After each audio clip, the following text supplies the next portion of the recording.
भाई नोट्स सबको मिल गए हैं? हाइब्रिड में भी ज़रा बता दें।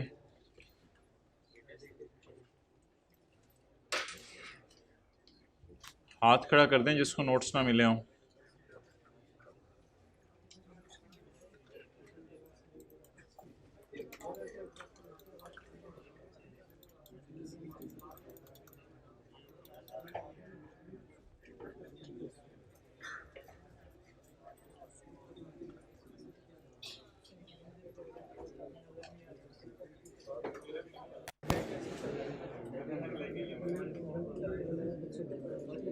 पेज नंबर 106 निकालें। पेज 106।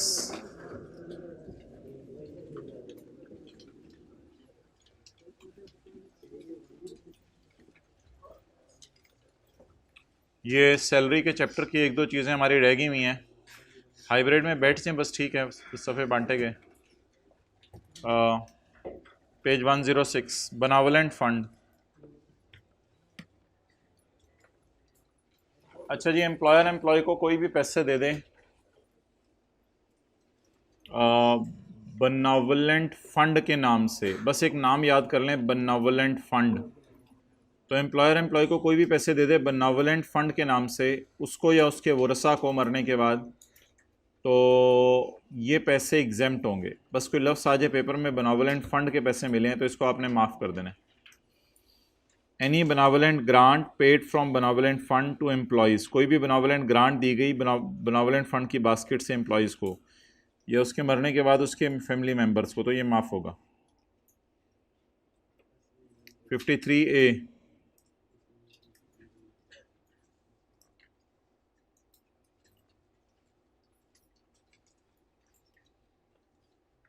एक एम्प्लॉई है, वो किसी होटल में काम करता है, किसी रेस्टोरेंट में काम करता है, और एम्प्लॉयर ने उसको बुला के बर्गर खिलाने की ऑफ़र की। एम्प्लॉयर ने कहा जहां मैं रेस्टोरेंट में कस्टमर्स को बर्गर खिलाता हूं, चलो जाओ वहां तुम्हें भी ये बर्गर खिला देता हूं। तो फेयर मार्केट वैल्यू बर्गर की 600 रुपया, amount paid by employ to employer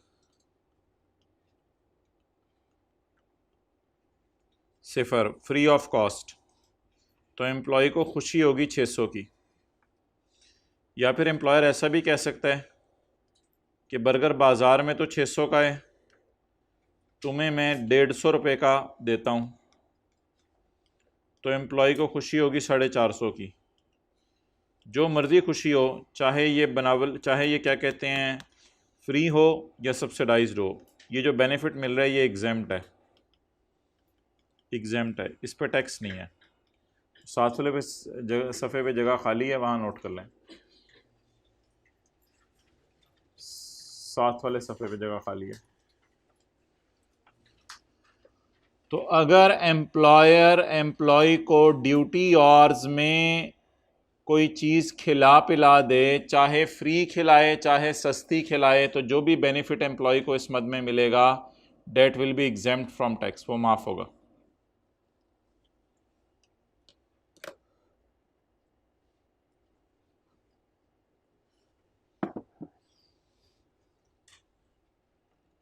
जग देना।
तो अगर एम्प्लॉयर एम्प्लॉय को ड्यूटी आवर्स में कुछ भी खिला पिला दे,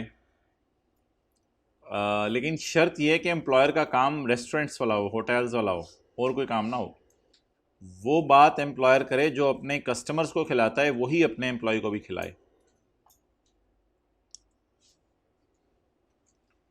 the following perquisites received by an employee shall be exempted. Free और subsidised food provided by hotels and restaurants to its employees during duty hours। ऐसा भी हो सकता है कि एक एम्प्लॉयर हो एजुकेशनल इंस्टीट्यूशन, स्कूल या कॉलेज, तो सिक्योरिटी गार्ड आके प्रिंसिपल साहब को कहे, या फिर कोई इंग्लिश का टीचर आके प्रिंसिपल साहब को कहे, या अकाउंटिंग का टीचर आके प्रिंसिपल साहब को कहे कि मेरे बेटे को पढ़ा दें। तो अब जहाँ इतनी सीटें हैं कॉलेज में, तो एक सीट पे एम्प्लॉय का बच्चा भी बैठ जाए, तो तालीमी इदारा वो सर्विस जो अपने कस्टमर्स को दे रहा है, अगर वही सर्विस अपने एम्प्लॉय के बच्चों को दे तो that is also exempt from tax.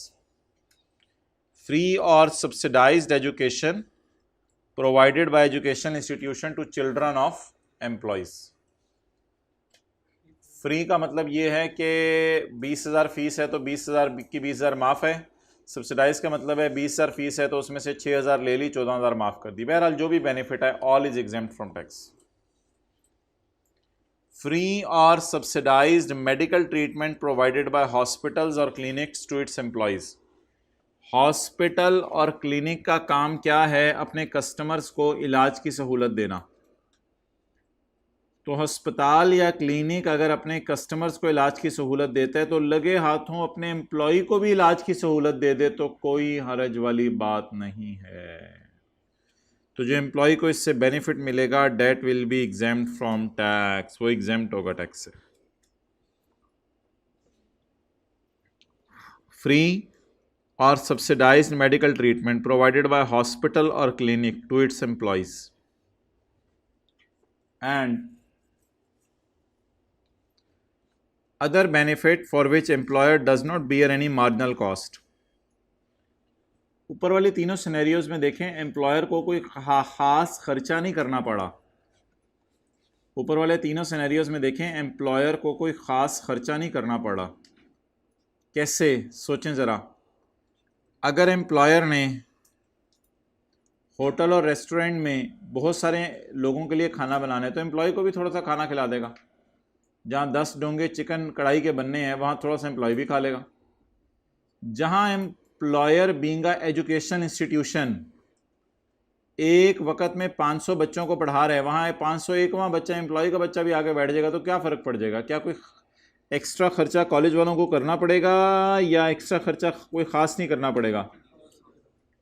इसी तरह जहाँ अस्पताल के अंदर डॉक्टर साहब 8 घंटे की ड्यूटी करके घर जा रहे थे तो अस्पताल वालों ने कहा यार सिक्योरिटी गार्ड का भी आज ऑपरेशन कर दें आप, तो डॉक्टर साहब ने सिक्योरिटी गार्ड का भी ऑपरेशन कर दिया। तो उसमें 15-20 मिनट लगे तो उससे क्या अस्पताल को ज़्यादा खर्चा इनकर करना पड़ जाएगा? थोड़ी देर लाइटें जलती रही होंगी और क्या खर्चा करना पड़ गया होगा। तो इन तीनों बातों में एक कॉमन चीज़ देखें, इन तीनों बातों में कॉमन चीज़ देखें कि एम्प्लॉयर को कोई ख़ास एक्स्ट्रा खर्चा नहीं करना पड़ा। ये इन तीनों में कॉमन बात है, एम्प्लॉयर को कोई ख़ास खर्चा नहीं करना पड़ा। अगर कोई ख़ास खर्चा नहीं करना पड़ा ना, does not bear any marginal cost. Marginal का मतलब देखें एक्स्ट्रा, कोई एक्स्ट्रा कॉस्ट नहीं करनी पड़ी इनका।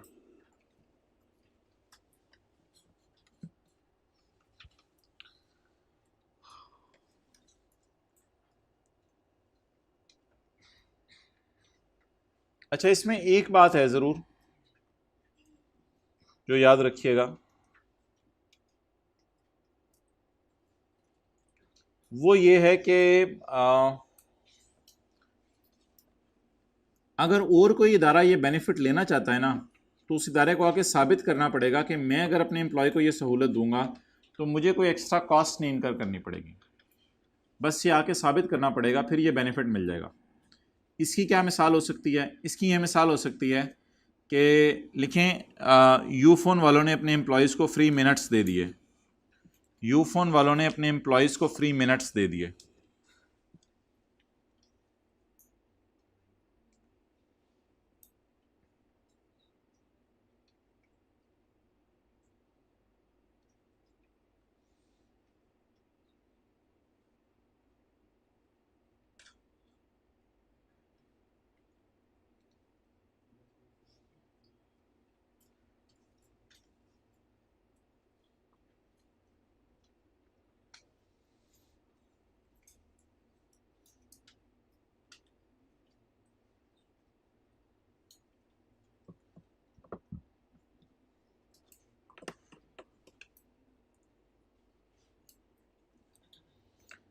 तो क्या मुझे बताएं, अगर यूफोन वाले अपने एम्प्लॉय को फ्री मिनट्स देते हैं तो क्या उनको उसके लिए कोई एक्स्ट्रा खंबा लगाना पड़ेगा, ज़्यादा इंजीनियर हायर करना पड़ेंगे, या कोई ख़ास मार्जिनल कॉस्ट नहीं करनी पड़ेगी?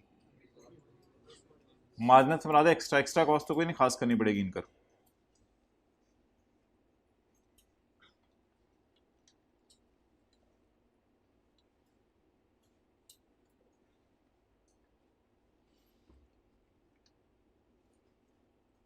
अब आप निकाल लें चैप्टर 5 जो हमारा चल रहा था, पेज नंबर 59।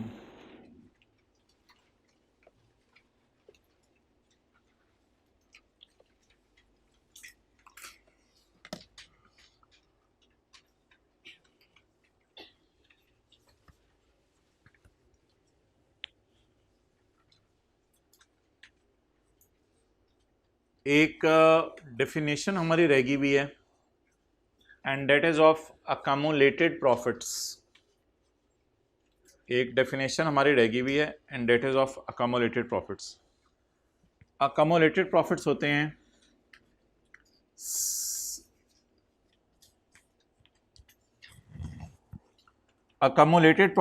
हैं सारे सालों के प्रॉफिट, और प्रॉफिट होता है एक साल का प्रॉफिट। पहले प्रॉफिट देख लें क्या होता है।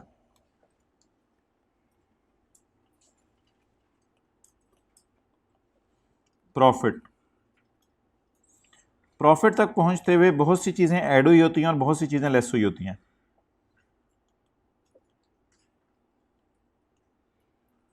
प्रॉफिट तक पहुंचते हुए टैक्सेबल इनकम्स टैक्सेबल भी होती हैं, इनकम्स एग्जेम्प्ट भी होती हैं। तो टैक्सेबल इनकम्स और एग्जेम्प्ट इनकम्स ऐड हुई होती हैं, और प्रॉफिट तक पहुंचते हुए डिडक्शंस या अलाउंसेस माइनस हुए होते हैं। तो इस तरह हमारा प्रॉफिट आता है। एक बार याद रखिएगा, एग्जेम्प्ट इनकम्स पे टैक्स नहीं देना होता हमने, लेकिन for the purpose of dividend distribution के कंपनी डिविडेंड बांटे, उसके लिए तो एग्जेम्प्ट इनकम भी मेरी इनकम है। एग्रीकल्चर इनकम अगर मैं कमा रहा हूं और वो मेरी माफ है तो डेट इज माई इनकम, और उसमें से मुझे डिविडेंड तो बांटना पड़ेगा। तो एग्जेम्प्ट इनकम टैक्स लगाने के लिए तो एग्जेम्प्ट है, बट प्रॉफिट निकालने के लिए एग्जेम्प्ट इनकम तो रेलेवेंट है ना। तो बोलें जी प्रॉफिट कैसे निकलता है? प्रॉफिट तक पहुंचते हुए इनकम्स ऐड हो चुकी होती हैं और खर्चे माइनस हो चुके होते हैं। जो इनकम्स ऐड हो चुकी होती हैं वो टैक्सेबल भी होती हैं और एग्जेम्प्ट भी होती हैं, और जो खर्चे माइनस हो चुके होते हैं उनको खर्चे भी कहते हैं, कभी कभी अलाउंसेस भी कह देते हैं। डिडक्टेबल अलाउंस नहीं, डिडक्टेबल अलाउंस नहीं, डिडक्टेबल अलाउंस कुछ और होता है। डिडक्शंस को कभी कभी अलाउंसेस भी कह देते हैं, कभी कभी डिडक्शंस का नाम अलाउंसेस भी पड़ जाता है। बहुत रेयर ये लफ्ज यूज होता है अलाउंसेस डिडक्शंस के लिए। तो प्रॉफिट निकालने का तरीका लिख लें।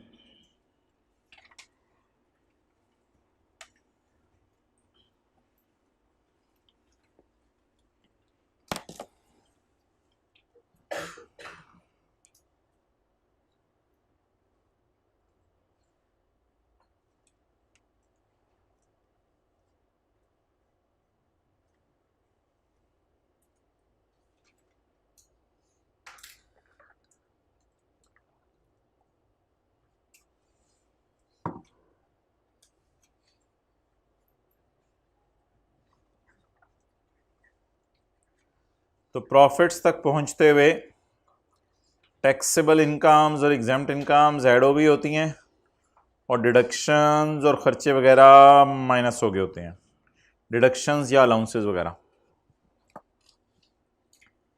अकमुलेटेड प्रॉफिट्स एक साल का प्रॉफिट होता है या एक से ज़्यादा साल के प्रॉफिट?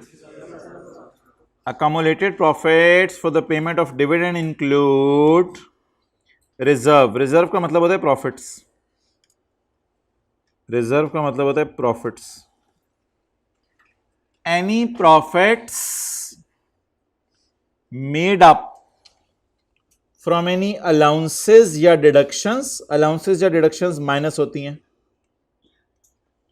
और एग्जेम्प्ट इनकम्स ऐड होती हैं, प्लस लिख लें।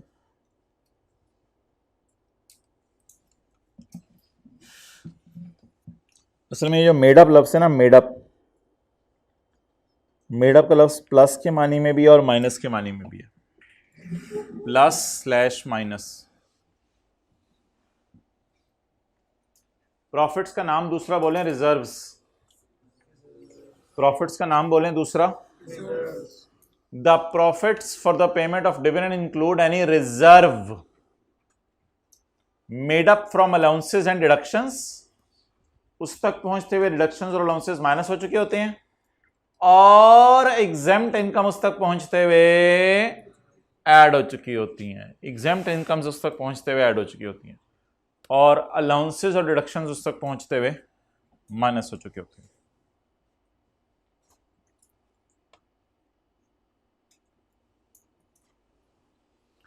अच्छा,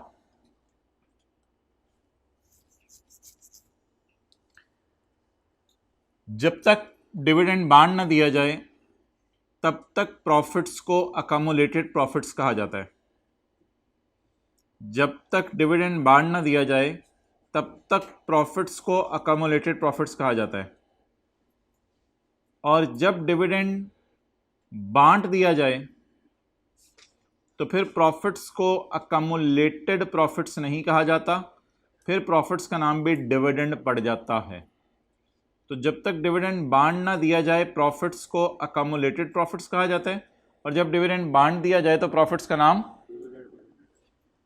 accumulated profits for the payment of dividend is all profits of the company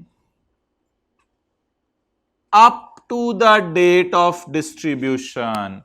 बांटने तक सारे प्रॉफिट्स का नाम क्या होगा? accumulated profits, और बांटने के वक्त प्रॉफिट्स का नाम क्या होगा? Dividend. Up to the date of distribution, बांटने से एक सेकंड पहले तक, up to the date of distribution, बांटने की डेट तक इन्हें क्या कहेंगे?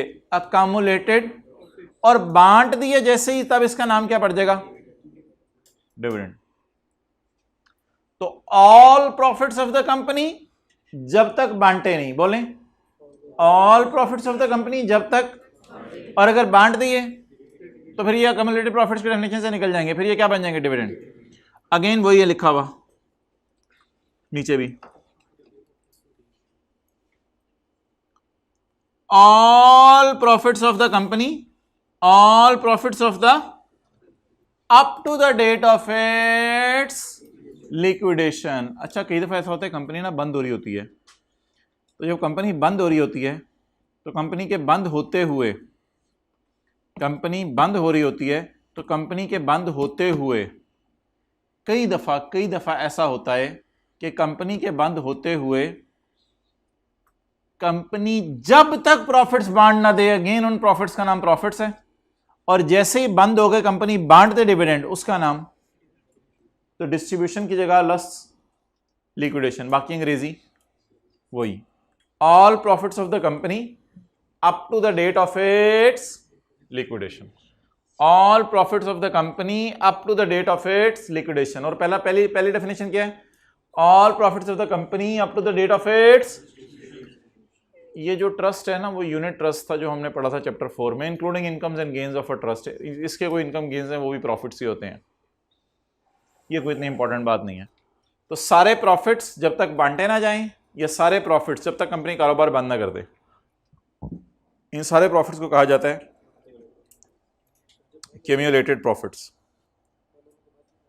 बंद होते ही जब पैसे बांट दिए जाएंगे फिर उसका नाम डिविडेंड बन जाएगा, और कंपनी बंद होने तक प्रॉफिट्स का नाम प्रॉफिट्स ही होगा। अच्छा जी, आज हमने करना है टेस्ट 4 में जो आपको क्वेश्चन आया था, लेकिन उसको अभी छोड़ें, पहले ये एक डेफिनेशन छोटी सी हमारी रहेगी हुई है परमानेंट एस्टेब्लिशमेंट की, इससे ज़रा आज पूरा कर लें। पेज 62 पर आएँ।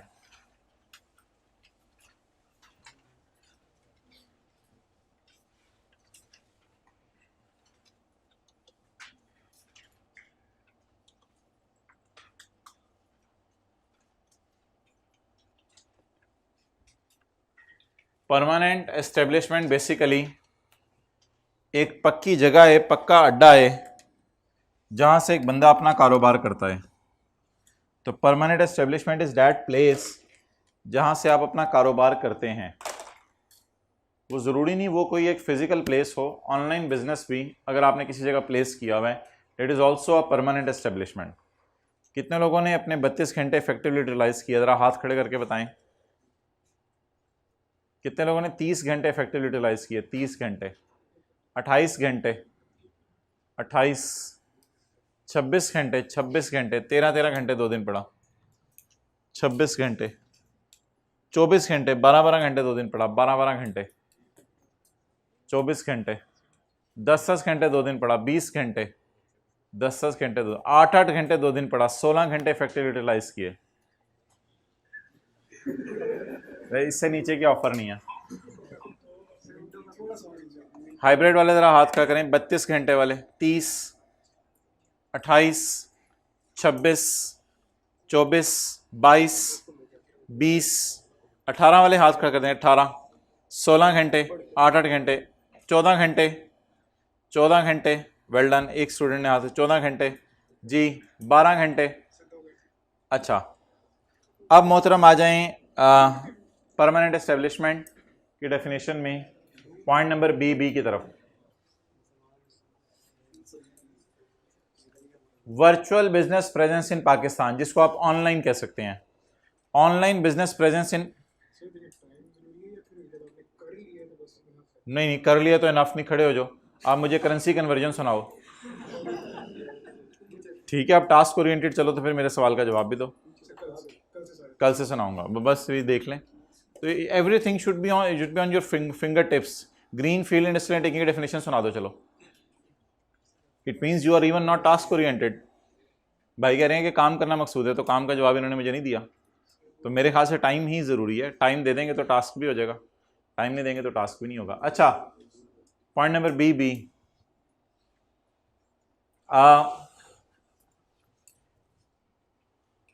क्योंकि अगर आप टास्क ओरिएंटेड होकर चलेंगे तो फिर आप हमेशा परेशान ही रहेंगे। आप कहेंगे लो जी चलो ठीक है यार, छुट्टी आ गई है, 1-2 छुट्टी आ गई है, चलो ऐसा करते हैं चैप्टर 6 कर लेते हैं। पर टास्क ओरिएंटेड चलेंगे, चैप्टर 6 करके छुट्टी कर लेंगे। और अगर आप टाइम ओरिएंटेड होकर चलेंगे तो आपको पता है भाईजान 16 घंटे हैं इतवार को पूरे, तो चलो मैं चैप्टर 6 कर लिया, इसको ख़त्म कर लिया है, उसमें टास्क भी सेट करें। अब मैं चैप्टर 1 भी साथ कर लेता हूँ, चैप्टर 3 भी साथ कर लेता हूँ। तो टास्क उस टाइम के अंदर टास्क रखें, लेकिन टाइम से ज़्यादा प्रायोरिटी वाली चीज़ है। वर्चुअल बिजनेस है online business. Online business presence in Pakistan including any business where the transactions are conducted through internet or any other electronic medium with or without having any physical presence। तो आप internet या electronic media से जो मर्जी कारोबार online कर लें, चाहे आप फिजिकली पाकिस्तान में मौजूद हैं, चाहे फिजिकली पाकिस्तान में मौजूद नहीं है। अगर आपने कोई ऑनलाइन बिजनेस पाकिस्तान में शुरू कर दिया तो आप हमारी नज़र में पाकिस्तान में पक्के एस्टेब्लिश हो गए हैं। Permanent establishment, PE। Next, sometimes ऐसे होते हैं कोई बाहर की कंस्ट्रक्शन कंपनी पाकिस्तान में कोई बिल्डिंग बनाने के लिए, कोई प्लांट इंस्टॉल करने के लिए या कोई सिमिलर प्रोजेक्ट करने के लिए आ जाती है, इंस्टॉलेशन का, कंस्ट्रक्शन का। इनका आकर पाकिस्तान में कम से कम 90 दिन रह लेना, ये इस बात का सबूत होगा कि ये पाकिस्तान में पक्के एस्टेब्लिश हो गए हैं। 90 दिन आके काम करें कम से कम। 90 दिन कैलेंडर ईयर में नो, 90 दिन टैक्स ईयर में नो, किसी भी 12 महीने में 90 दिन रह ले। मिसाल के तौर पे आज फर्ज करें 25 अक्टूबर है, वैसे तो आज 31 अक्टूबर है, आज फर्ज करें 25 अक्टूबर है, तो इससे पिछले साल का पहला दिन हो गया 26 अक्टूबर 2022। तो अगर आप 26 अक्टूबर 2022 से 25 अक्टूबर 2022 के दरमियान भी 12 महीने रह गए, तो 90 दिन रह गए, तो समझा जाएगा यू आर परमानेंटली एस्टेब्लिश्ड। आज मैं कहता हूं 13 अगस्त है फर्ज करें, तो पिछले साल 14 अगस्त 2022 से लेके 13 अगस्त 2023 तक अगर आप 90 दिन रह गए, you will be considered as permanently established in Pakistan. पढ़ें,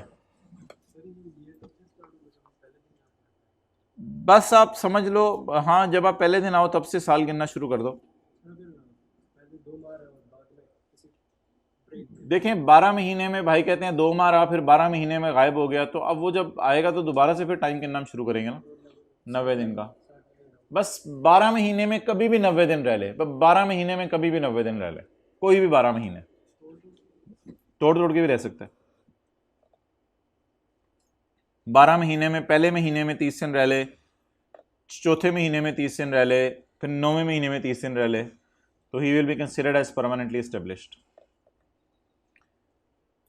अ बिल्डिंग साइट, बिल्डिंग बनाने आए हैं आप, अ कंस्ट्रक्शन, कोई कंस्ट्रक्शन का काम करने आए हैं, असेंबली, प्लांट वगैरह असेंबल करना है, इंस्टॉल करना है, और supervisory activities connected with it, या इसके साथ इसकी सुपरविजन भी करनी है,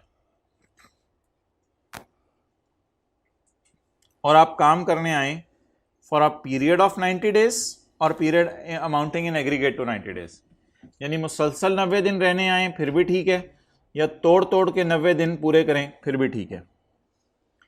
और ये 90 दिन कहां पे हों, पूरे साल में, टैक्स ईयर में, या विद इन एनी 12 मंथ्स, किसी भी 12 मंथ्स में।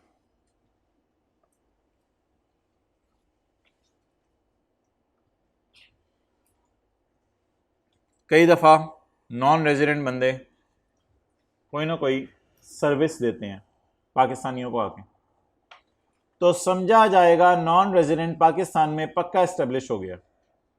हालांकि नॉन रेजिडेंट है, 183 डेज से कम पाकिस्तान में मौजूद है, लेकिन अगर सर्विस दे दे तो समझा जाएगा पाकिस्तान में पक्का एस्टेब्लिश हो गया। पीई की टैक्सेशन असल में हमारे सिलेबस में नहीं है, बस पीई की डेफिनेशन तक हमारे सिलेबस में है। The furnishing of services, services देना, इंक्लूडिंग कंसल्टेंसी, मशवरा, बाय एनी पर्सन, अपने एम्प्लॉयज के जरिए सर्विस दे दें, कोई और बंदे भेज के सर्विस दे दें, या किसी इदारे को हायर करके हमारे पास भेज दें और वो हमें सर्विस दे दे। किसी ने आपको कहा यार मेरा फला काम कर दो, आप खुद कर दें, आप कहीं से बंदे पकड़ के करवा दें, आप किसी इदारे से रिक्वेस्ट करके करवा दें, वो आपकी मर्जी है, बस आपने काम करना है। तो नॉन रेजिडेंट ने पाकिस्तान में आके सर्विसेज दी, चाहे अपने बंदे भेज के सर्विसेज दे दे, चाहे किसी और के बंदे पकड़ के हमें भेज दे और सर्विसेज दे दे, चाहे किसी पाकिस्तान के इदारे को पकड़ के गए तुम इन्हें सर्विस दे दो, तो तीनों सूरतों में समझा जाएगा नॉन रेजिडेंट पाकिस्तान में पक्का एस्टेब्लिश हो गया। The furnishing of services by any person through employees, अपने एम्प्लॉइज भेज दें सर्विस देने के लिए, और हिज अदर पर्सनल, या अपना कोई और पर्सनल भेज दें, अपने एम्प्लॉइज ना भेजें, अपने कोई और बंदे भेज दें जो आपके एम्प्लॉइज नहीं है, आपके साथ कभी कभी मिलते जुलते रहते हैं, अपने कोई और बंदे भेज दें, और कोई इदारा भेज दें इंगेज बाय द पर्सन, जिसे आप इंगेज करें फॉर द पर्पज, इस पर्पज के लिए। अपने एम्प्लॉयज भेज दें, अपने कोई और बंदे भेज दें, या फिर आप जो है वो अपने एम्प्लॉयज भी ना भेजें, अपने कोई और बंदे भी ना भेजें, बल्कि किसी और इदारे से बात कर लें कि वो हमें आके सर्विसेज दे दें।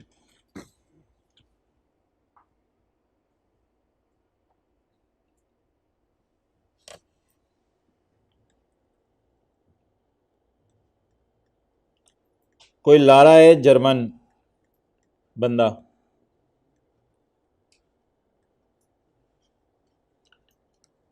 इसने पाकिस्तान में वसीम अकरम को अप्रोच किया कि यू आर माई एजेंट, और वसीम अकरम इसका डिपेंडेंट एजेंट है, इंडिपेंडेंट एजेंट नहीं है, डिपेंडेंट एजेंट है। डिपेंडेंट का मतलब ये है कि बाहर के मुल्क से फ़ोन आएगा, वसीम अकरम साहब हम आपको 50 लैपटॉप भेज रहे हैं, आपने पाकिस्तान में बेचने हैं, कमीशन ले लेना। वसीम अकरम साहब हम आपको 25 मोबाइल भेज रहे हैं, वो बेच देना। वसीम अकरम साहब हम आपको 6 गाड़ियां भेज रहे हैं, वो बेच देना। इसका मतलब है लारा पाकिस्तान में पक्का इस्टेब्लिश हो गया, उसने पाकिस्तान में अपना एक एजेंट रख लिया जो चीज़ें बिकवाता है। हाँ, एजेंट के पास कई दफ़ा अथॉरिटी होती है, has authority to conclude contracts, कि ये कॉन्ट्रैक्ट कंक्लूड करें। नो अथॉरिटी, एजेंट को लारा ने अथॉरिटी नहीं दी हुई, बट आदतन हैबिचुअली वो एक्सरसाइज करता है सच अथॉरिटी, इस इजाजत को।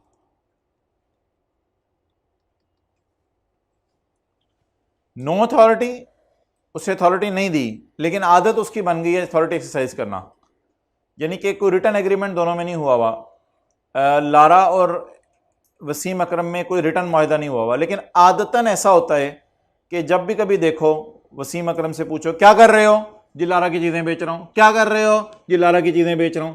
अच्छा यार, कोई उसने तुम्हें इजाजतनामा दिया हुआ है? नहीं नहीं, इजाजतनामा तो कोई नहीं है, बस आदत ही बन गई है मेरी। तो अथॉरिटी होना जरूरी नहीं है, अथॉरिटी हो या ना हो इससे कोई फर्क नहीं पड़ेगा। इन दोनों सूरतों में समझा जाएगा लारा पाकिस्तान में पक्का एस्टेब्लिश हो गया है। Lara is a permanent establishment इन पाकिस्तान।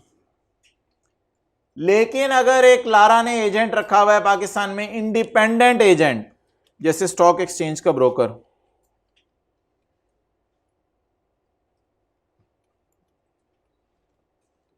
अब स्टॉक एक्सचेंज का ब्रोकर लारा पे डिपेंडेंट नहीं है। वो तो लारा ने कोई एक दफा 5-6 हज़ार शेयर इसको खरीदने को कह दिया था और बेचने को कह दिया था। हाँ, अगर लारा जाके स्टॉक एक्सचेंज के ब्रोकर को कहते हैं मैं आज के बाद तुम्हारे से शेयर नहीं खरीदूंगा, तो इंडिपेंडेंट एजेंट कहेगा ना खरीदो, मेरे पास तो 50 और कस्टमर है, वो आ जाएंगे। आप कॉलेज वालों को जाके गुस्से में तड़ी लगाएं, मैं नहीं पढ़ा कॉलेज में, कॉलेज वाले कहेंगे अच्छा ना पढ़ो, ना पढ़ो, कोई और पढ़ लेगा। कोई एक स्टूडेंट से नहीं इतना डरेंगे वो। सिमिलरली इंडिपेंडेंट एजेंट वो होता है जो बिल्कुल नहीं डरता लारा से। लेकिन अगर वसीम अकरम को लारा ने कह दिया पुत्र आइंदा तुझे लैपटॉप नहीं भेजूंगा, ना तुझे गाड़ियां भेजूंगा, ना तुझे मोबाइल, वसीम अकरम कहेगा भाईजान मैं तो सिर्फ तेरा ही एजेंट था, अगर तूने मेरे साथ ये कर दिया मेरा मेरे मेरे घर की रोटी कैसे चलेगी? खुदा के लिए ऐसा ना करी मेरे साथ। लेकिन जो इंडिपेंडेंट एजेंट होते हैं वो होते हैं स्टॉक एक्सचेंज के। ये हाइब्रिड में आना जाना लगा हुआ है। अच्छा क्या हुआ, खैरियत है? अच्छा, अगर स्टॉक एक्सचेंज का कोई ब्रोकर है और वो स्टॉक एक्सचेंज का ब्रोकर लारा के लिए कोई एक दफा शेयर खरीद ले, तो उसका तो ऑर्डिनरी बिजनेस ही लोगों के लिए शेयर खरीद के बेचना है। उसको अगर लारा जाके तड़ी लगा भी दे और मैं आइंदा के बाद तेरे से शेयर नहीं खरीदूंगा, कहेगा ना खरीद। लारा क्या, मेरे पास और बहुत से मारा और पता नहीं कौन कौन है, वो आ जाएंगे, वो आके शेयर खरीद लेंगे, तुझे मुझे क्या टेंशन है तेरी? So that's not a P, so that's not a P, so I think you can note it down now.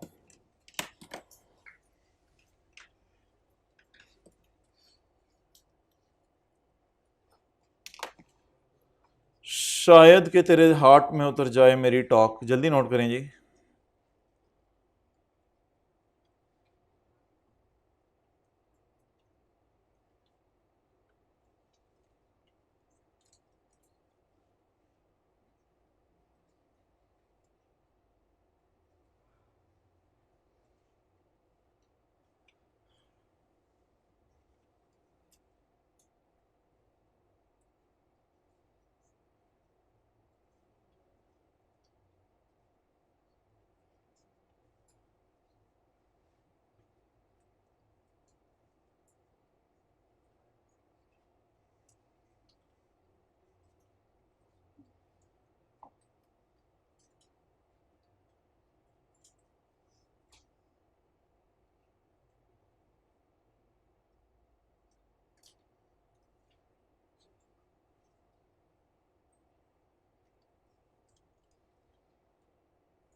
तो बताएं वसीम अकरम, आपको फीलिंग आ रही है एक डिपेंडेंट एजेंट है, हर एतबार से लारा पे डिपेंडेंट है।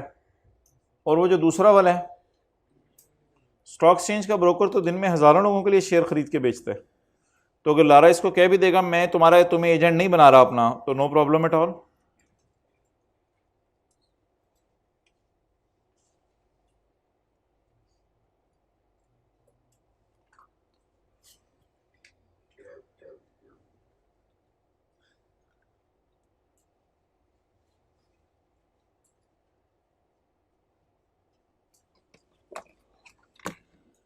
वसीम अकरम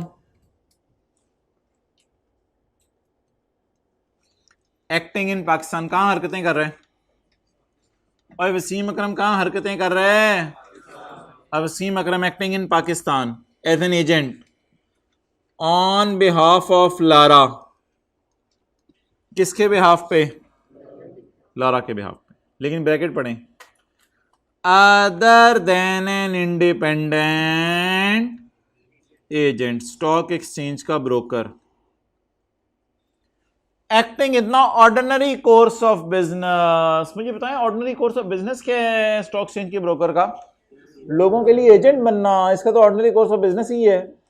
तो ये इंडिपेंडेंट है, he is not dependent on Lara at all. Wasim Akram, bracket वाला छोड़ें, बड़ी ब्रैकेट वाला बस छोड़ें, वो ऐसी एक बीच में बात थी। Wasim Akram is acting in Pakistan on behalf of Lara. If the Wasim Akram, agent से मुराद वसीम अकरम,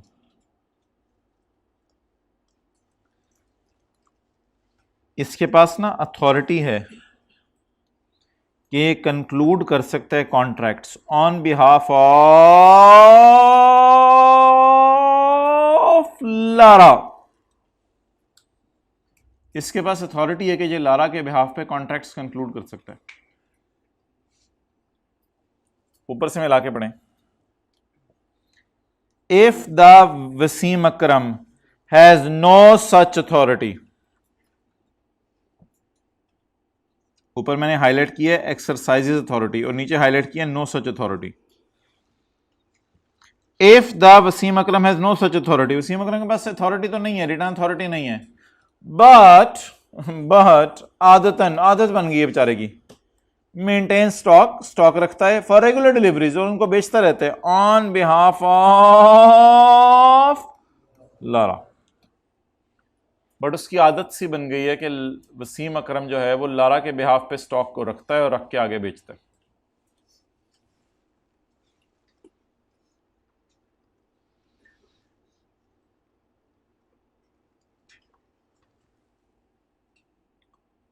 अच्छा, वक्त गुजरने के साथ साथ चीज़ें एक्सपैंड की और कई दफ़ा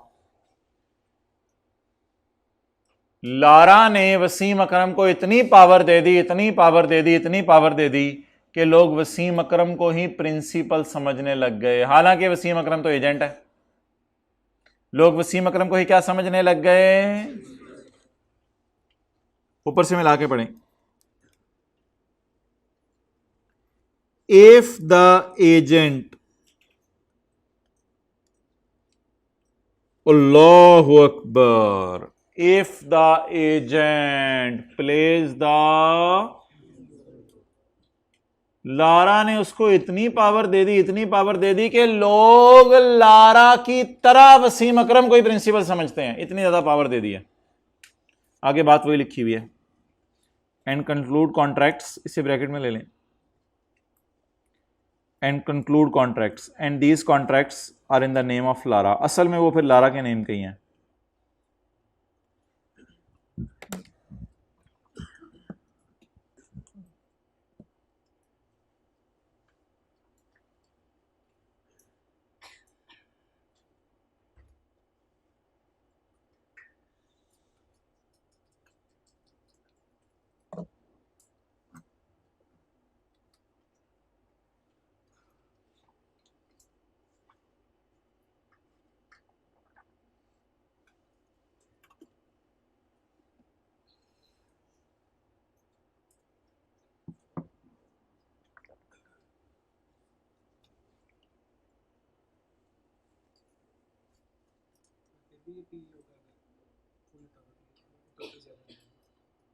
फिर भी वो पी है। हाँ, अगर कभी Wasim Akram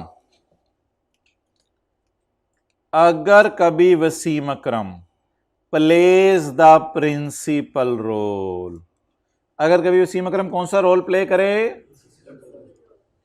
and conclude contracts and these contracts are in the name of, और लारा के नाम पे कॉन्ट्रैक्ट्स करने लग जाए, बस वही बात हो गई। अच्छा, अब ये दोनों बातें ना अलग अलग है, ये पॉइंट ए से इनका ताल्लुक नहीं है। कई दफ़ा लारा ने ना कोई ज़मीन वगैरह ख़रीदनी होती है पाकिस्तान में, तो वो वसीम अकरम को आगे कर देता है और कहते हैं वसीम अकरम तुम ये ज़मीन अपने नाम करवा लो, और बैक एंड पे वसीम अकरम और लारा के दरमियान एक मुआहदा हो जाता है कि ये वसीम अकरम की ज़मीन नहीं है, असल में लारा की ज़मीन है, क्योंकि लारा ने पैसे देके ये ज़मीन खरीदवाई भी है। पढ़ें।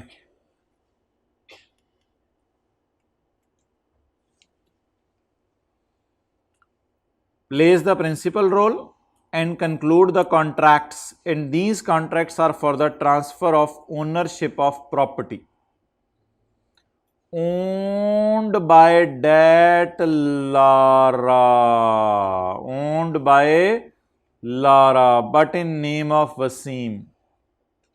लेकिन वो नाम वसीम के हैं, उसे पावर इतनी दे दी है, but in name of Wasim.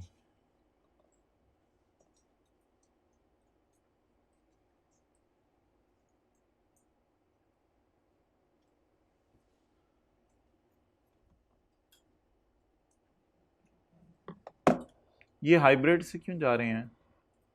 चलें।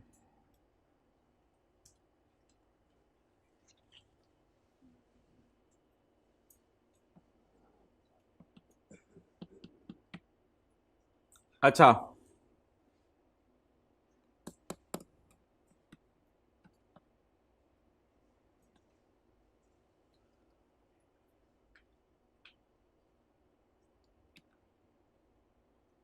या कई दफ़ा लारा बाहर के मुल्क से सर्विसेज देता है थ्रू वसीम अकरम। ऊपर से मिला के पढ़ें। Plays the principal role and conclude contracts, and these contracts are providing of services by Lara through Wasim Akram. आगे देख लें, थ्रू वसीम अकरम।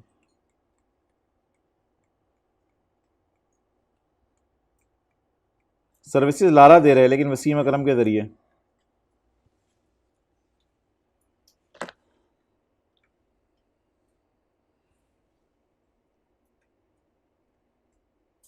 चलें जी, ये फिक्र याद करें। प्लेज द प्रिंसिपल रोल, बोलें।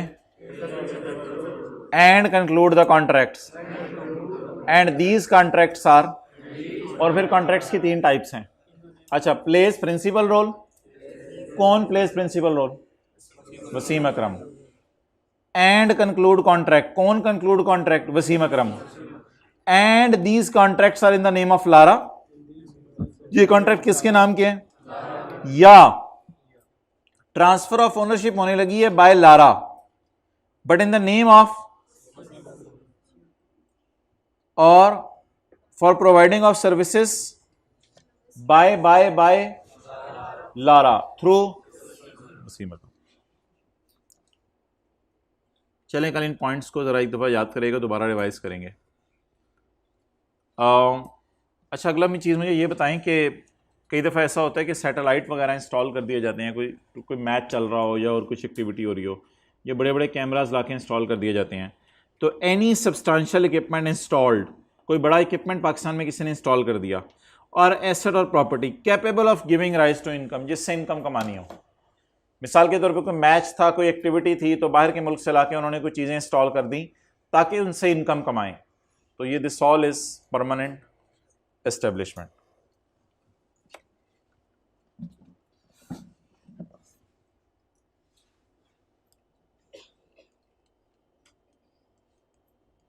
एक साहब है, बाहर के मुल्क में रहते हैं, उनका नाम है हबीबी।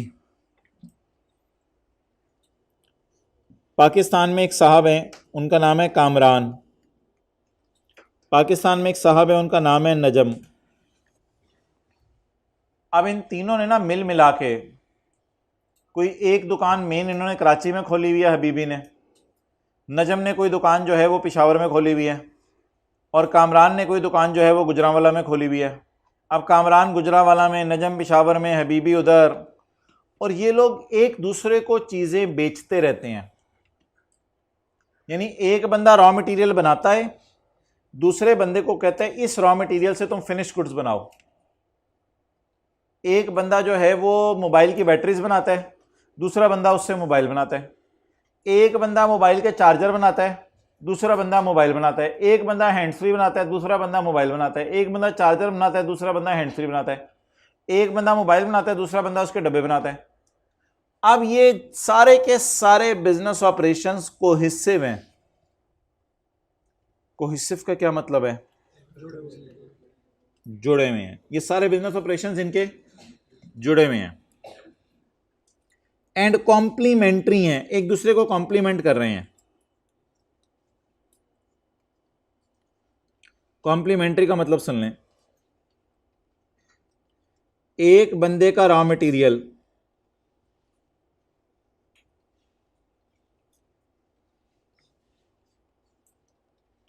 दूसरे की फिनिश गुड्स है।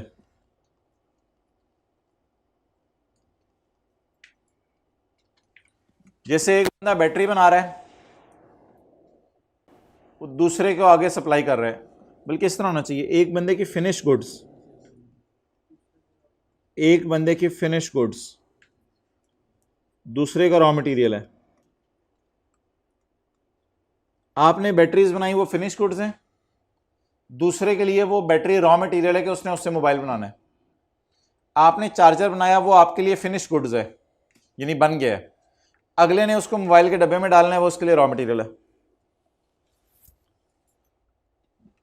तो complementary functions, cohesive business operations. अब ये लोग ना अक्सर ऐसा करते हैं कि अपना अलग अलग जगहों पे नाम रख के बिजनेस चला रहे होते हैं, लेकिन लॉ मेकर को जब पता चलता है कि इनके बिजनेस ऑपरेशन कोहेसिव है, तो समझ लेते हैं हबीबी ने कोशिश की है पाकिस्तान में क्या करने की, परमानेंट एस्टेब्लिशमेंट बनाने की। फर्ज करें इनकी मेन बिजनेस प्लेस कराची में है और हल्का फुल्का काम इनका पेशावर और गुजरांवाला में है। A place of business Karachi, Karachi that is used or maintained by Habibi, that is used or maintained by Habibi if the Habibi या उसके जानने वाले कामरान और नजम,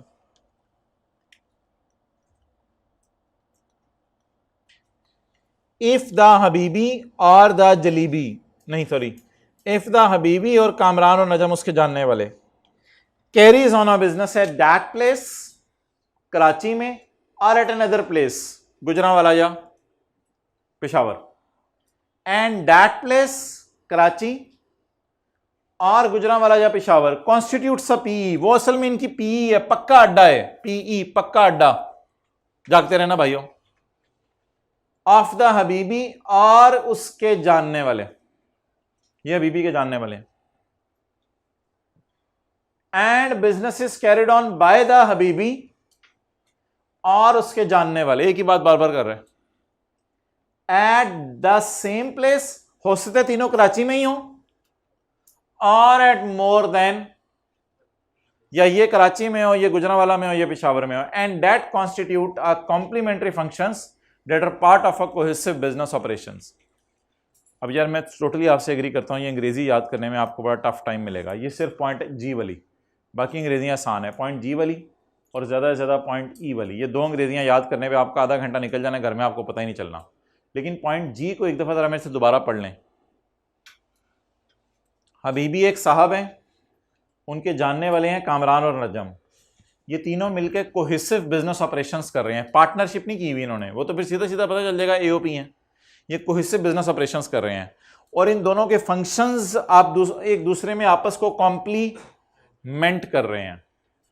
तो अब अंग्रेजी तो आसान सी है, कराची में आपका बिजनेस हो रहा है हबीबी का, इफ द हबीबी या उसके जानने वाले कामरान और Najam carries on a business at Karachi, या कराची के अलावा किसी और जगह भी कर सकते हैं, एंड कराची या कोई और जगह असल में उनका पक्का अड्डा है, उनका या उनके जानने वालों का।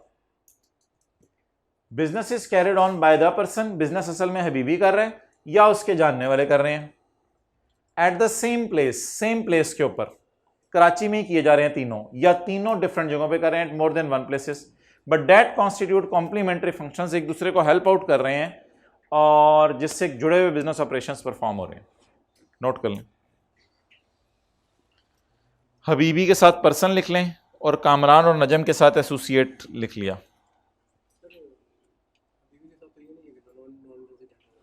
हबीबी ये बस आमतौर पे ना पीई की डेफिनेशन नॉन रेजिडेंट के कॉन्टेक्स्ट में ही होती है। पाकिस्तानी लोग तो इधर वैसे ही पीई हैं, पक्के एस्टेब्लिश हुए हैं, तो पीई की डेफिनेशन आमतौर पे नॉन रेजिडेंट के कॉन्टेक्स्ट में यूज़ होती है।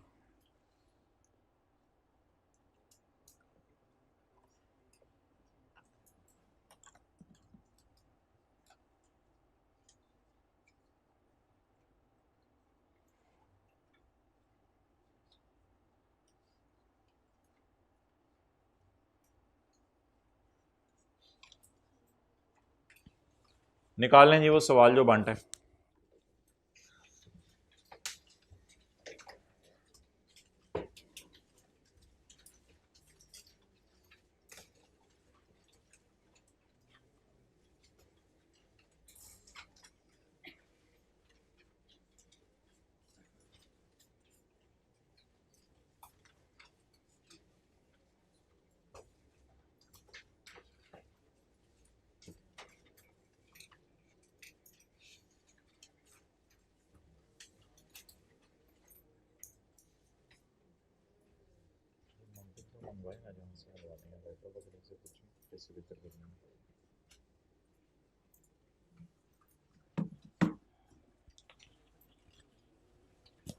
भाई बुक क्यों अंदर रखी है? बुक में से तो लॉ की प्रोविजन रेफर करनी पड़ सकती है।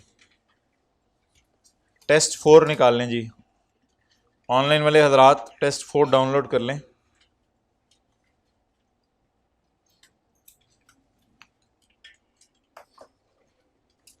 तकी Ahmed is working as a director marketing with G textile limited for the last 25 years. Details of his monthly emoluments during the year ended are as follows. Basic salary, conveyance allowance, entertainment allowance. जी क्या हो जाने तो अच्छा, working number 1, income from salary.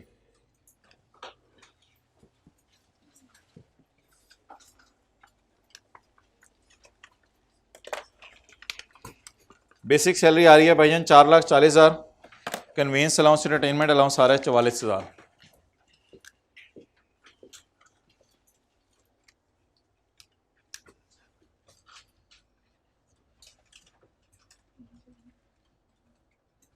Basic salary, conveyance allowance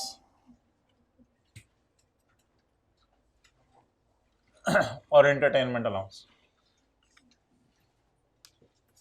इधर ले आओ, इधर ले।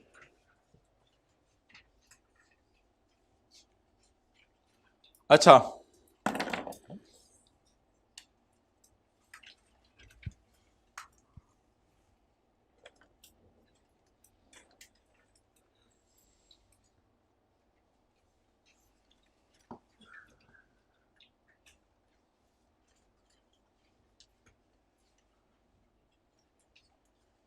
इन addition to above Taqi has been provided the following information.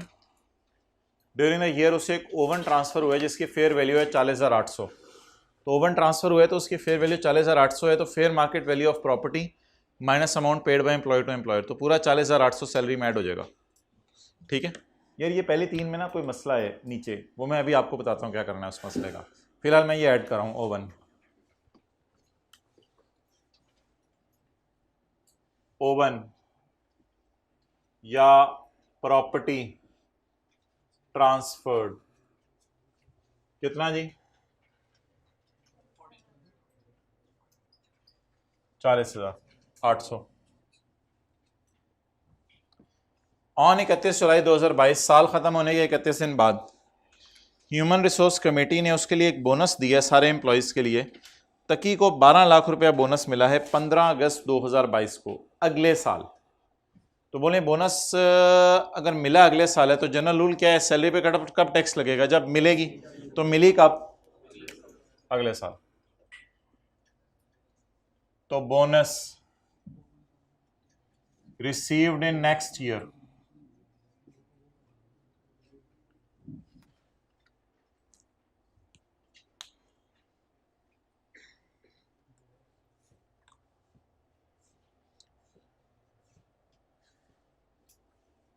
इस साल उसको 1 लाख रुपया मिला है बोर्ड मीटिंग अटेंड करने का, इस पे कोई टैक्स नहीं कटा, कटा होता तो एंड पे हम माइनस कर देते। तो इस साल उसको बोर्ड मीटिंग अटेंड करने का 1 लाख रुपया मिला है। जरा सोच के बताएं, अगर बोर्ड मीटिंग अटेंड करने का 1 लाख रुपया मिला है तो कुछ बच्चे ऐसे ही पता नहीं ब्लंडर मारे थे कि ये ऑफिशियल ड्यूटी है और ये है और वो है। भाई ऑफिशियल ड्यूटी जहां होती है वो लिखा होता है। एक बात याद रखिएगा, जो ऑफिशियल ड्यूटी होती है ना वो खर्च दफ्तर के काम के लिए होती है। अब ये जो बोर्ड मीटिंग हुई, तो बोर्ड मीटिंग होने के बाद जाते हुए एम्प्लॉयर ने कहा यार शुक्रिया आप मीटिंग में आए, आपने टाइम निकाला, हम आपको जाते हुए 1 लाख रुपया दे रहे हैं। ये 1 लाख रुपया घर ले गया होगा और घर लेके जाके इसको घर के कामों में इस्तेमाल किया होगा, या इससे दफ्तर में प्रिंटर ला के रखे होंगे, इससे दफ्तर में कोई और चीज़ ला के रखी होगी। तो इस तरह तो फिर बेसिक सैलरी को भी आप इनकम में ऐड ना करें कि दफ्तर में काम करे इसलिए बेसिक सैलरी भी इनकम में ऐड नहीं करनी। ये क्या बात हुई भाईजान? 1 लाख रुपया, मेरा सवाल है खर्च कहां हुआ होगा? क्या इसने कोई दफ्तर का काम कराया होगा, बिजनेस टूर करके आ गया होगा, या बोर्ड मीटिंग? बोर्ड मीटिंग आमतौर पे होती है बोर्ड रूम में, और बोर्ड रूम होता है दफ्तर के अंदर। उसके जाने के लिए किसी दूसरे शहर या मुल्क के लिए 1 लाख रुपए नहीं दिया जा रहा इसको। बोर्ड मीटिंग बोर्ड रूम में हुई होगी, बोर्ड रूम में जाने के लिए आपको सिर्फ 2 कदम दफ्तर में चलना पड़ता है, और 1 लाख रुपए आपको जो मिला है आपने दफ्तर के काम के लिए बिल्कुल इस्तेमाल नहीं किया, ना आपने ट्रैवलिंग किया ना और कुछ किया आपने इससे। इस 1 लाख रुपए को आप घर लेके चले गए और अयाशी की है इससे। तो ये 1 लाख रुपए आपको एक खुशी मिली है, तो प्लीज बोर्ड मीटिंग के पैसों को किसी और तरफ नहीं लेके जाना, इसको सिंपली इनकम में ऐड कर देना। 1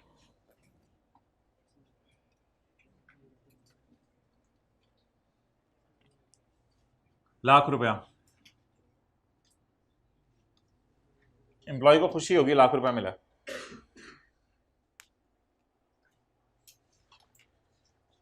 टैक्स कटा है उसकी सैलरी से, इसको क्या करना है? एंड पे माइनस कर देना है। उसकी सैलरी से जो टैक्स कटा है लिख लें, एंड पे माइनस हो जाना है।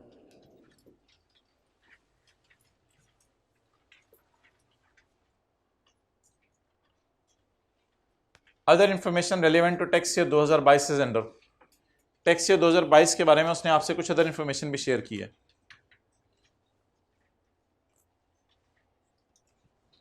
सैलरी ट्रांसफर होती है अगले महीने की 10 तारीख को। सैलरी ट्रांसफर होती है अगले महीने की, मुझे जरा सोच के बताएं कि मार्च की तनख्वाह कब मिलेगी? 10 अप्रैल को। 10 अप्रैल को। नवंबर की तनख्वाह 10 दिसंबर को। कहते हैं सैलरी ट्रांसफर होती है बैंक अकाउंट में अगले महीने की 10 तारीख को। जुलाई की तनख्वाह कब मिलेगी? 10 जून को। 10 जून 10 अगस्त को। 10 अगस्त। तो हर तनख्वाह मिला करेगी अगले महीने की 10 तारीख को। 10% सालाना इंक्रीमेंट लगता आ रहा है 3 सालों से। इसका मतलब है इस साल भी इंक्रीमेंट लगाए, तो 10% सालाना इंक्रीमेंट लगता आ रहा है कितने सालों से? 3 सालों से 10% सालाना इंक्रीमेंट लगता आ रहा है।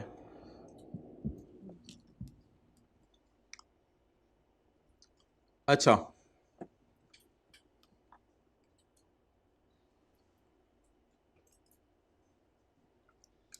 हमारा साल है 2022।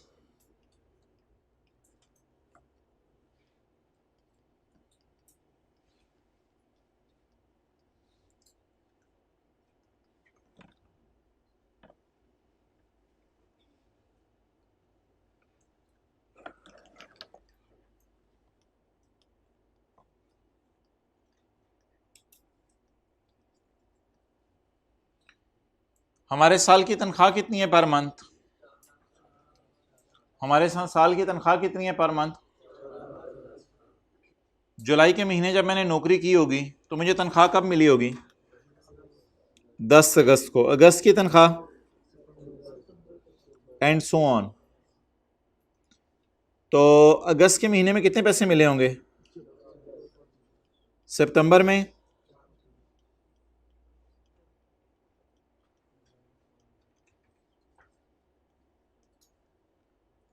अप्रैल में कौन से पैसे मिले होंगे?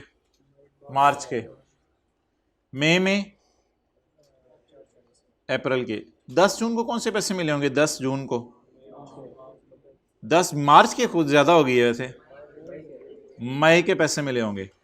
और हमारे साल जून के पैसे कब मिले होंगे? अगले साल जुलाई में। बड़े बड़े करके मैं लिख रहा हूं इधर 4:40। हमारे साल जून के पैसे कब मिले होंगे? अगले साल जुलाई में। लेकिन हमारे साल जुलाई में कौन से पैसे मिले होंगे? पिछले साल जून के। वो तो तनख्वाह फिर कम थी।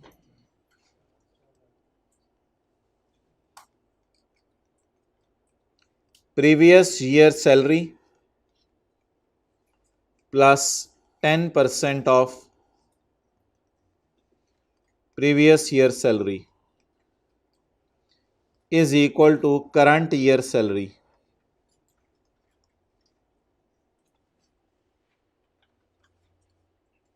Previous year salary is not given in question. Let's assume it as x plus 10% of x is equal to our year salary. 1.1x is equal to 440,000. So x is equal to 4 lakh. तो ये 440 है, 4 लाख है जो इधर मिला होगा पिछले साल का। नोट कर लें। हमारे साल पिछले साल का कितना मिला होगा? 4 लाख।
अच्छा, इसका एक और तरीका भी तो हो सकता है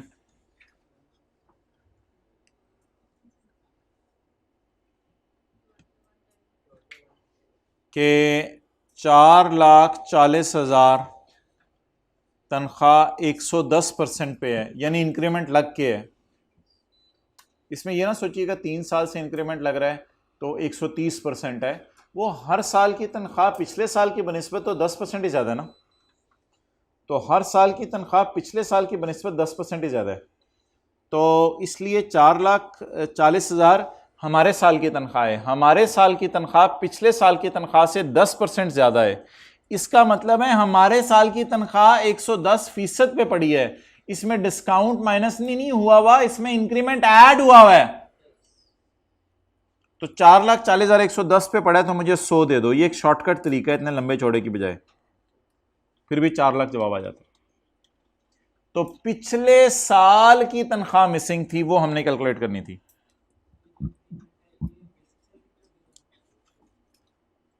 बताता हूं। अच्छा, इस 440 को इग्नोर कर दें। अब चाहे आप ऐसे निकालें चाहे ऐसे निकालें। हमारे साल जुलाई में कब की तनख्वाह मिली होगी? पिछले साल जून की। इस 4 लाख को पकड़ें, जमा ये जो 440 आपको 11 दफा नजर आ रहा है, इसको पकड़े। तो 4 लाख जमा 440 इंटू 11, ये कितने लोगों ने किया था पेपर में? जो अब मैंने बोल रहा हूं, जिस तरह 4 लाख किया था जमा 440 इंटू 11, कितने लोगों ने गलती की थी? अच्छा, 4 लाख ये पिछले साल के जून वाली हमारे साल के 10 जुलाई को मिली, जमा 4,40,000 ज़रब 11 महीने, और बकाया 11 महीने की तनख्वाह हमें उसी तरह मिली। जी जवाब? हाँ जी, 5240,000।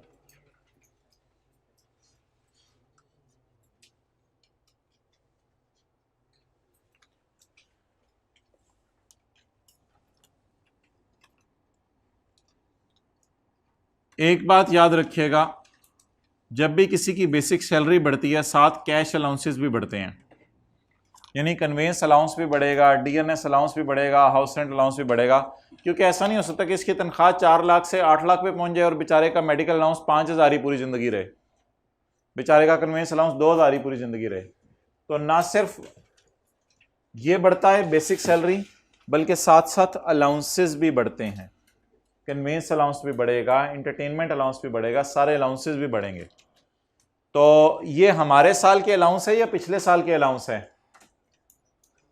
ये हमारे साल के अलाउंस है, लेकिन एक अलाउंस मुझे पिछले साल का भी मिला होगा, तो ये उसी तरह निकालना पड़ेगा।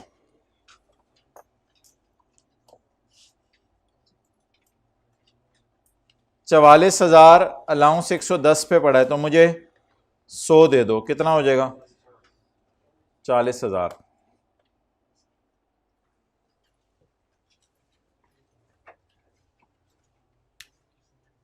$40,000 पिछले साल के जून का हमारे साल के 10 जुलाई को मिला, ये वो वाला हो गया, और बाकी 11 उसी तरह मिले।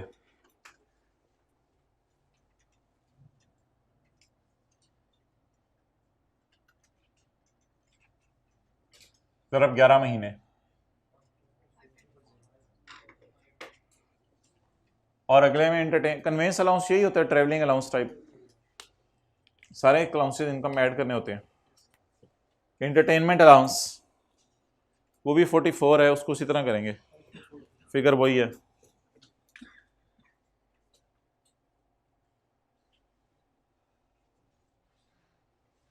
जी जवाब?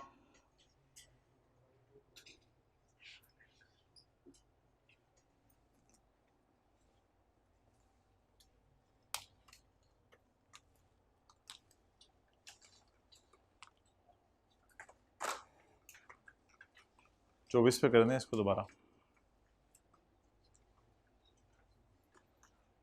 अच्छा,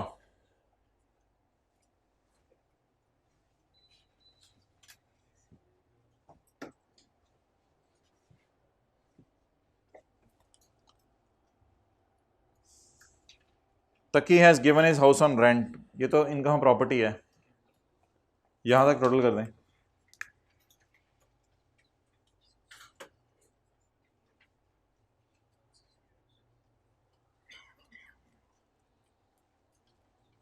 वो बता दो भाई। हाँ जी, 642880।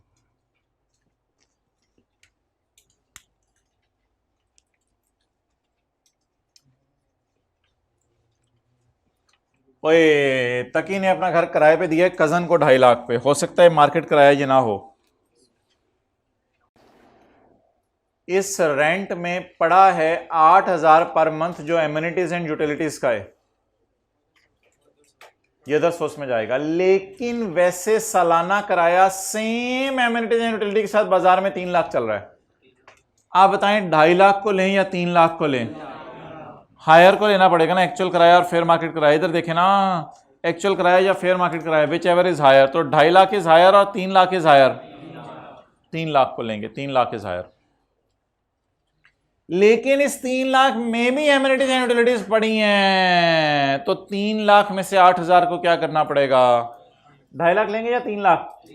3 लाख। 3 लाख में से 8,000 को क्यों माइनस करना पड़ेगा? क्योंकि इसमें भी एमिनिटीज एंड यूटिलिटीज पड़ी हैं।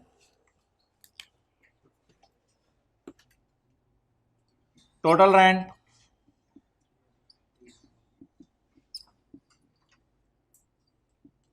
3 लाख। इसमें इनकम फ्रॉम अदर सोर्स और इनकम फ्रॉम प्रॉपर्टी को अलग अलग कर लें। अदर सोर्स है 8,000 ज़रा 12 जी 96,000 और इनकम है प्रॉपर्टी बैलेंसिंग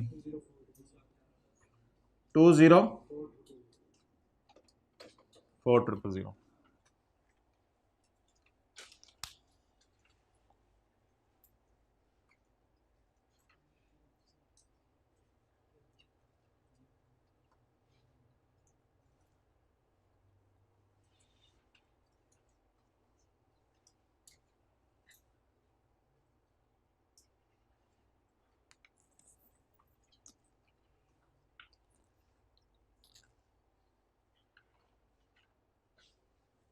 ओके, अब इनकम हम प्रॉपर्टी निकाल लें। वर्किंग नंबर 3, ग्रॉस कितना है? 204,000। इसमें से रिपेयर अलाउंस माइनस कर लें, कितना है? 52 ज्यादा हो गया।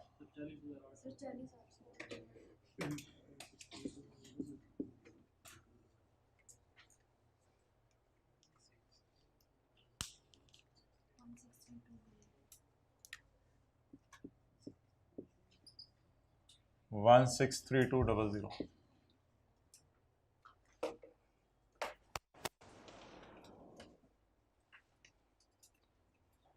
अदर सोर्स के अनलकीली खर्चे नहीं दिए हुए, अनलकीली अदर सोर्स के खर्चे नहीं दिए हुए, तो फिर मैं अलग से इसको कहीं लेके जाऊं या 96 को वैसे ही फेस पे ले जाऊंगा? 96 को फेस पे ले जाएंगे। अदर सोर्स के खर्चे नहीं दिए हुए, अगर दिए होते तो ग्रॉस लेस खर्चे अदर सोर्स के माइनस करते। 15,937,5 उससे कैश डिविडेंड मिला है, किसी कंपनी ने दिया है, शेयर रजिस्ट्रार ने इस पर टैक्स अकॉर्डिंगली काटा हुआ है, तो बोलें ये टैक्स कटने के बाद है या टैक्स कटने से पहले है? तो बोलें ये मिला है या कमाया है? मिला है, रिसीव्ड लिखा हुआ है, मिला है। कमाया तो इससे ज्यादा होगा। क्या करें, किसी को डिविडेंड का टैक्स रेट याद हो? 15%। ये फिगर अगर 85 पे पड़ी है, लिखा हुआ है ना इस तक पहुंचते हुए, कटा हुआ है, डिडक्ट हुआ है, तो अगर ये फिगर 85 पे पड़ी है तो मुझे 100 दे दो। डिडक्टेड लिखा हुआ है ना, इस पे टैक्स कटा हुआ है, और रिसीव्ड का मतलब भी यही होता है, ये अमाउंट टैक्स कटने के बाद है।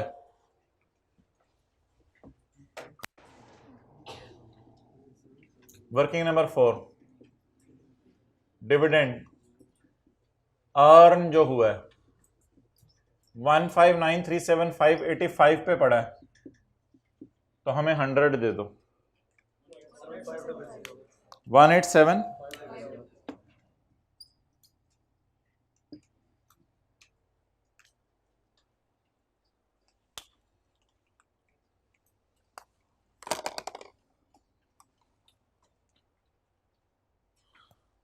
चलें जी, सवाल का face. Mister Taqi, income and tax there on tax year 2022, income from salary working 1,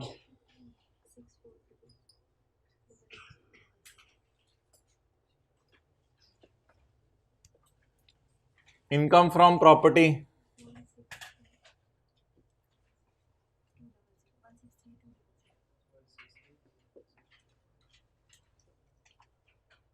income from other source normal tax regime 96,000, देखें इधर ये सैलरी आ गई, ये अदर सोर्स आ गई 96,000 और ये प्रॉपर्टी आ गई। एक और भी है इनकम फ्रॉम अदर सोर्स, वो है फाइनल टैक्स रिजीम डिविडेंड। वो कितनी है 187। क्या 187,500 को टोटल इनकम का पार्ट बनाएं? जी बिल्कुल, बाद में माइनस कर देंगे।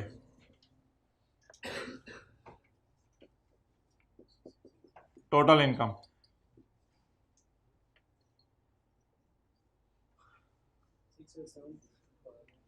68,755,000 लेस डिविडेंड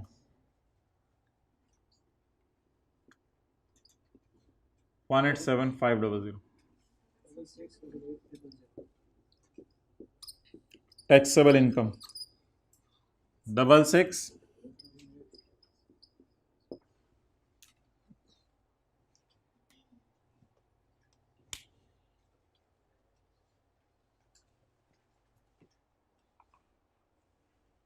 टेस्ट मिल गए सबको? नहीं मिले तो टीयर रूम में आ जाइएगा क्लास के बाद।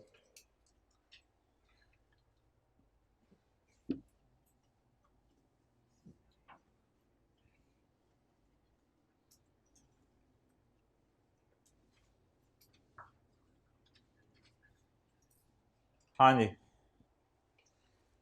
टैक्स जाएं चैप्टर 4 पर,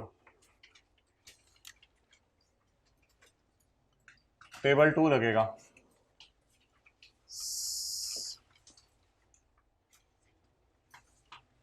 बताएं जी। 1095000 ऑफ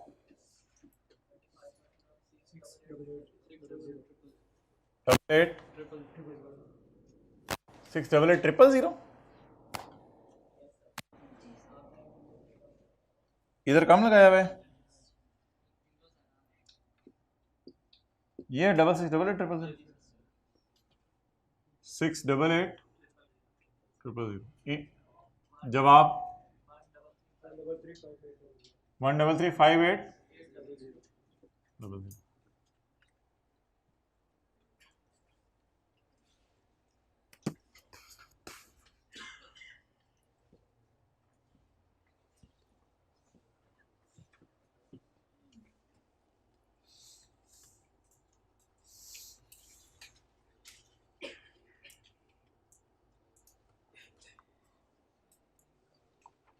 अब न्यूमेरिकल के फॉर्मेट में आए।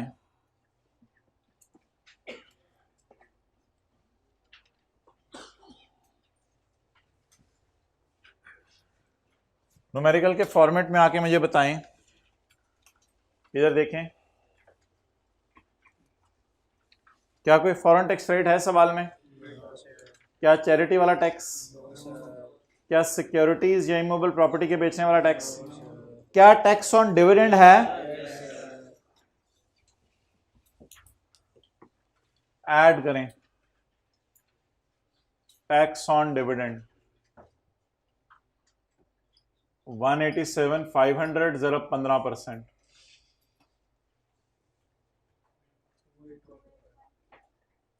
28,125। टोटल टैक्स बताएं।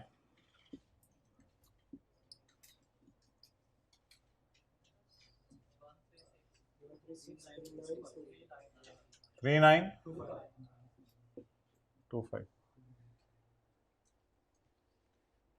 क्या ये डिविडेंड वाला टैक्स मैंने जमा कराना है या ऑलरेडी गवर्नमेंट के खजाने में डिडक्ट होके पहुंच चुका है? ऑलरेडी डिडक्ट होके पहुंच चुका है जी। जगा दें हाइब्रिड में 4th रो में। शुक्रिया। अच्छा जी, ये 7 वालों से पूछना चाहिए कि जगाया क्यों नहीं। टोटल टैक्स निकल आया। टोटल टैक्स में से अब माइनस कर दें टैक्स जो डिविडेंड पे ऑलरेडी कट चुका है, और सैलरी पे भी तो एम्प्लॉयर काट चुके ना टैक्स, तो डिविडेंड वाला भी माइनस कर दें और सैलरी वाला भी। Less tax deducted on dividend,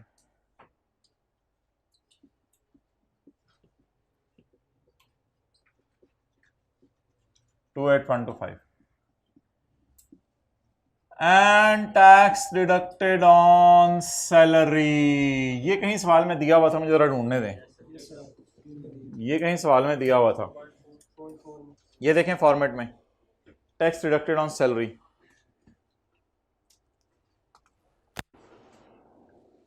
ये दिया हुआ है, टैक्स डिडक्टेड ऑन सैलरी।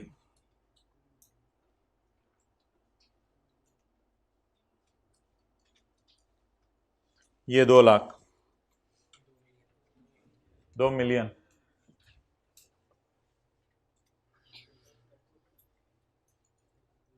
जवाब 6664200। ओ, आज तो नेगेटिव में जवाब आ रहा है, तो क्या मैंने टैक्स गवर्नमेंट से लेना है या गवर्नमेंट को देना है? रिफंडेबल टू गवर्नमेंट या रिफंडेबल फ्रॉम गवर्नमेंट? आज बड़ा बड़ा नेगेटिव के साथ लिखे रिफंडेबल फ्रॉम गवर्नमेंट। ये टैक्स मैंने गवर्नमेंट से वापस लेना है क्योंकि गवर्नमेंट ने मेरे से ज्यादा टैक्स काट लिया हुआ है, तो ये टैक्स मैंने गवर्नमेंट से वापस लेना है।